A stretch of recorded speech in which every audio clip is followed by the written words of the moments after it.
కష్టంలో వచ్చేవాడు మనకు చెప్పినప్పుడు మనకు బాధ కలిగింది.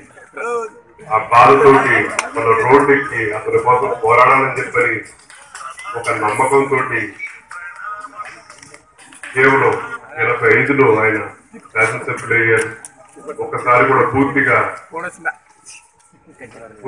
శాసనసభ్యులు కూడా 5 సంవత్సరాలు కూడా పూర్తి చేయలేదు. ఆయన నమ్మిన సిద్ధాంతాలకి పోరాటం చేస్తూనే ఆయన త్యాగం చేశారు మనందరి కోసం. వాళ్ళు చూస్తుంటే ఇందాక చెప్పినట్టు పెద్దలు చెప్పారు ఏ పార్టీని విమర్శించకూడదని చెప్పని లేదని చెప్పంటే ఇక్కడ శాసనసభ్యులు పర్లేదని చెప్పండి.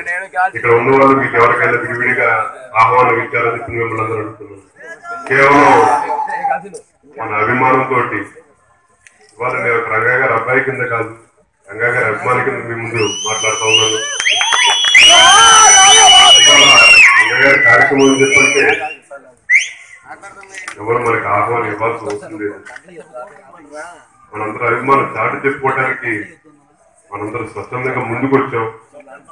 ఇవాళ విగ్రహం ఏర్పాటు చేసాం. చిన్నవాళ్ళ దగ్గర నుంచి పెద్దవాళ్ళ దగ్గర దాకా రంగా గారిని కనీసం ఆయన మరణించడానికి అప్పటిదాకా పుట్టిన వాళ్ళు కూడా ఇవాళ అభిమానం చూపిస్తా ఉన్నారని చెప్పండి. వాళ్ళ తల్లిదండ్రులు రంగా గారు చేసిన పోరాటాల గురించి వాళ్ళు చెప్పారు కాబట్టి వాళ్ళు ఎంతో ఉత్సాహంగా వాళ్ళ 15 ఏళ్ళ కుర్ర వాళ్ళు కూడా అంటే రంగా గారు చనిపోయినాటికి ఇంచుమించు 28.5 సంవత్సరాలు అవుతుంది. అయినా సరే గుండెలో పెట్టి చూసుకుంటున్నారని చెప్పంటే ఆ మహానేత ఎంత పోరాడారో మన గుండెల్లో ఎంత స్థానం సంపాదించుకున్నారని చెప్పిన వాడు మిమ్మల్ని ఒకసారి గుర్తు చేసుకోమని చెప్పని కోరుకుంటున్నాను. ఆనాడు తెలుగుదేశం ప్రభుత్వానికి వ్యతిరేకంగా పోరాటం చేస్తూ అప్పుడు ఉన్న హోమ్ మినిస్టర్ ఇప్పుడు దౌర్భాగ్యం కొద్ది మన స్పీకర్ కింద అయ్యాడు. అలాగే వైజాగ్ లో కూడా ఒక శాసనసభ్యుడు ఉన్నాడు. రంగా గారి మరణానికి కారకులయ్యారు కొంతమంది. వాళ్ళ పేరు చెప్పాలని చెప్పంటే కూడా ఇష్టపడదలుచుకోలేదు. అంత అసహ్యం వేస్తుంది వాళ్ళ గురించి మాట్లాడాలని చెప్పంటే కూడా. ఎందుకంటే ఒక నాయకుడు ఎదుగుతున్నాడని చెప్పంటే అంత కేవలం ఈర్ష్యాద్వేషంతో ఆ రోజు 88లో రంగా గారు ఒక సభ పెట్టడం జరిగింది కృష్ణా నదిలో. బహుశా ఆంధ్ర రాష్ట్ర చరిత్రలోనే అలాంటి సభ ఇప్పుడు జరగలేదేమో అని చెప్పారు.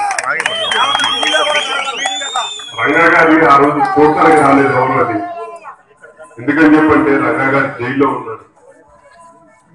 రంగా గారు ఒక చిన్న టేప్ రికార్డర్ లో ఆయన ఇచ్చిన సందేశం వింటానికి అని చెప్పని లక్షలాదిగా తరలి వచ్చారు. అది రంగా గారి ప్రపంచం అని చెప్పంటే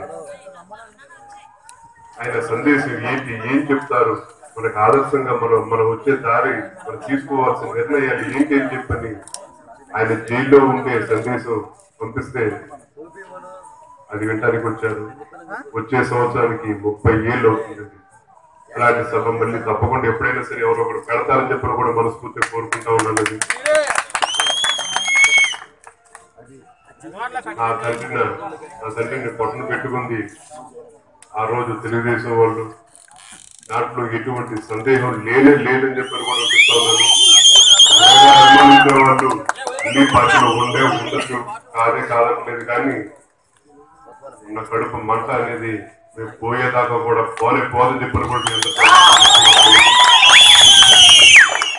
ఇవాళ అన్ని పార్టీల వాళ్ళు ఉన్నారు. ఇక్కడ కాంగ్రెస్ పార్టీ వాళ్ళు ఉన్నారు, వైఎస్ఆర్సీపీ పార్టీ వాళ్ళు ఉన్నారు, అన్ని పార్టీల వాళ్ళు ఉన్నారు. ఇక్కడ అందరూ కలిసి గట్టిగా మేము అందరి సమక్షంలో ఒకటే చెప్తా ఉన్నాం. తెలుగుదేశం వ్యతిరేకంగా ఎల్లప్పుడూ పోరాటం చేస్తూనే ఉంటాం. రాజకీయాల్లో ఉన్నత కాలం తెలుగుదేశంకి వ్యతిరేకంగా అందరూ కలిసి గట్టిగా పోరాటం చేస్తూనే ఉంటామని చెప్పినప్పుడు మేము అందరూ చెప్తా ఉన్నాం.